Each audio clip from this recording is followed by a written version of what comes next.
Hallo ihr Lieben, willkommen zurück, willkommen zu Elianas Reise. Im letzten Kapitel musste Eliana tatsächlich die Siedlung verlassen. Broderick hat sie abgeholt und hat sie in seinem Transporter mitgenommen. Broderick weiß ein bisschen mehr als Artie und hat ihr offenbart, dass sie nicht der Klon ist, den die Klinik bestellt hat, sondern jemand anderes, und wer sie tatsächlich ist, das weiß man nicht. Ja, und es gibt ein Brathähnchen, eine Kiste Bier und eine Flasche Weinbrand für den Broderick, der sich total freut darüber. Und jetzt machen wir weiter mit dem nächsten Kapitel.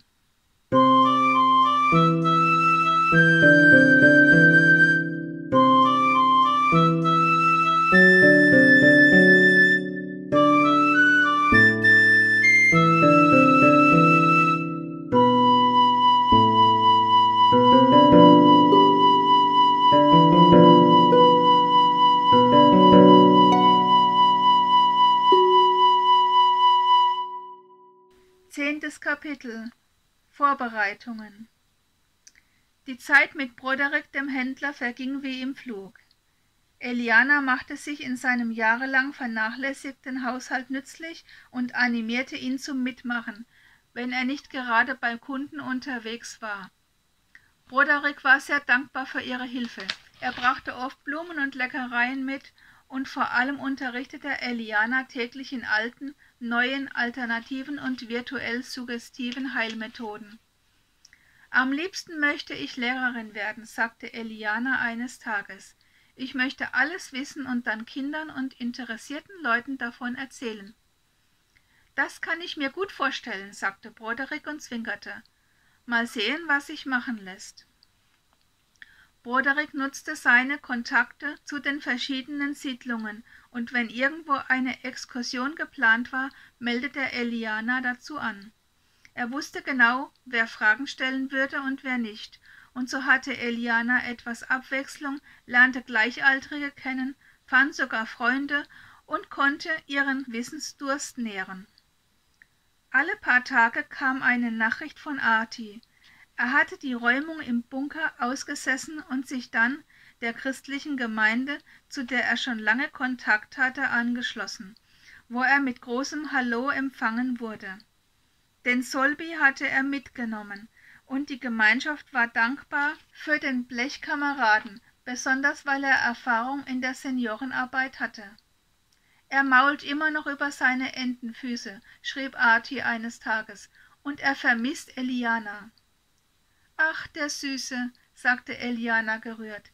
»Schick ihm ein Küsschen von mir.« »Dann mach mal«, sagte Broderick und visierte Eliana mit dem Kommi an. Eliana spitzte die Lippen und Broderick drückte den Auslöser. »Foto kommt«, schrieb er an Artie und hängte die Bilddatei an. »Mit lieben Grüßen.« »Brody«, begann Eliana. »Was, mein Kind?«, antwortete Broderick. »Ich möchte Artie besuchen. Können wir das machen?« »Natürlich«, rief Broderick aus. »Entschuldige, ich hätte schon viel früher daran denken sollen.« »Ist gut«, sagte Eliana. »Ich hätte ja auch schon viel früher fragen können.« Sie lächelte, und Broderick hatte das Gefühl, als ginge in ihr gerade die Sonne auf. »Wann fahren wir?« »Sonntag, okay?« »Ja. Ach, ich freue mich so.« Eliana sprang auf, setzte sich nieder und konnte vor Freude und Aufregung Arme und Beine nicht stillhalten. »Dann gebe ich Artie Bescheid, dass wir kommen«, meinte Broderick und tippte in sein Kommi. Eliana wusste längst, dass auch Brodericks Kommi nicht trackbar war, aber er hatte auch noch ein anderes für seine geschäftlichen und offiziellen Kontakte, das technisch der Norm entsprach und der 100%igen Kontrolle zur Verfügung stand. »Man muss den Blick immer ein wenig lenken«, pflegte er zu sagen, »dahin, wo er keinem schadet.« Eliana freute sich riesig, ihre alten Freunde wiederzusehen. Und was war das für ein Hallo, als sie sich endlich wieder in die Arme schließen konnten. Ein halbes Jahr war vergangen, und sie hatten sich viel zu erzählen.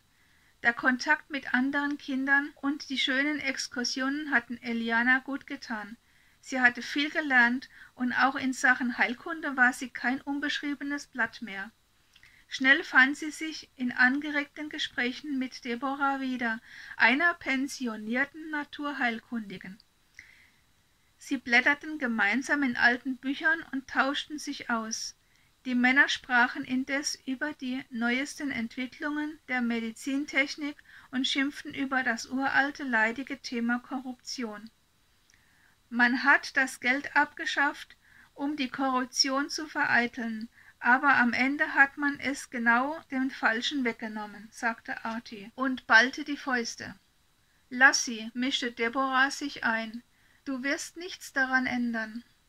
Und weiter sagte sie, die negativen Energien, die werden dich nur irgendwann krank machen. Natürlich kann man mit ausgewählten Leuten eine ideale Gemeinschaft bilden und den Rest der Welt einfach ausblenden, meinte Broderick. Aber der Rest ist größer und stärker, und du musst ständig flink sein wie ein Hase und schlau wie ein Fuchs.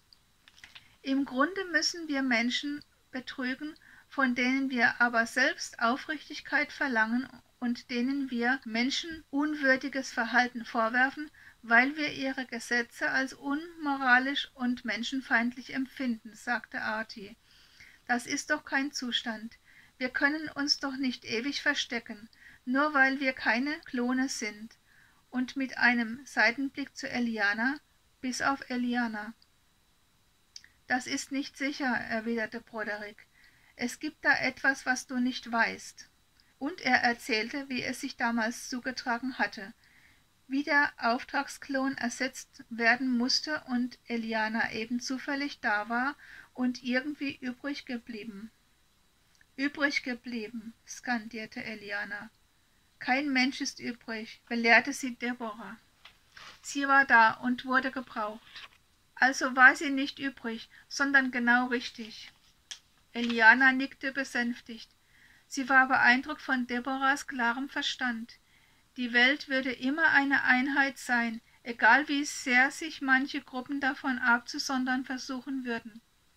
Wir könnten eine Genanalyse machen lassen, dann wüssten wir zumindest, ob sie im Labor oder außerhalb gezeugt wurde, meinte Artie, und an Broderick gewandt fragte er, hast du nicht irgendeinen zuverlässigen Kontakt, der dir noch einen Gefallen schuldet? Bestimmt findet sich jemand, antwortete Broderick. Lass mich da mal nach. Vielleicht solltet ihr erstmal Eliana fragen, ob sie das wissen möchte, gab Deborah zu bedenken. Schließlich ist sie fast erwachsen. Ich möchte es gern wissen, sagte Eliana schnell. Aber ich möchte nicht, dass jemand dafür ins Gefängnis muss oder gar sein Leben riskiert. Wenn es nötig ist, hätten wir hier auch noch eine Kontaktperson, sagte Deborah. Wir lassen alle überprüfen, die sich uns anschließen wollen, und wir legen sehr großen Wert darauf, dass unsere Daten nicht gespeichert werden. Da könnte ich sie ja ganz unauffällig mitanalysieren lassen. Das klingt gut, meinte Eliana. Sag mir, was du brauchst.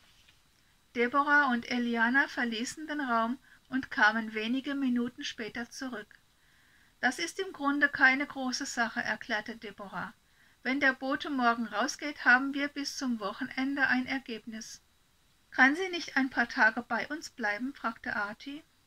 Darf ich? Bat Eliana und sah Broderick mit großen Kulleraugen an. Du würdest den armen alten Broderick wirklich alleine lassen? Fragte Broderick mit gespielter Trauer. Nur für ein paar Tage, sagte Eliana lachend. Ich denke schon, dass ich das aushalte, meinte Broderick. Ich nehme an, du kannst für sie bürgen, sagte Deborah schließlich. Dann kann sie gerne bleiben, solange sie mag. Danke, jubelte Eliana. Ich wollte mich sowieso schon lange nach einer Hauswirtschafterin umsehen, gestand Broderick. Ein Kind muss spielen und lernen und nicht einem alten Mann die Drecksarbeit machen. Oh, so schlimm war's doch gar nicht, sagte Eliana. Ich habe dir gern geholfen. Wir sehen uns. Broderick winkte zum Abschied und Eliana und Artie sahen sich an. Du willst bestimmt wissen, wie es dem Solby geht. Klar. Na, da komm mit. Wir gehen ihn überraschen, und das Haus habe ich dir auch noch nicht gezeigt. Damit sind wir am Ende unseres heutigen Kapitels angekommen. Vielen Dank fürs Zuhören. Wir sehen uns nächste Woche am Donnerstag mit dem nächsten Kapitel. Und ich freue mich schon auf euch. Lasst es euch gut gehen bis dahin, fühlt euch gedrückt und wir sehen uns. Ciao.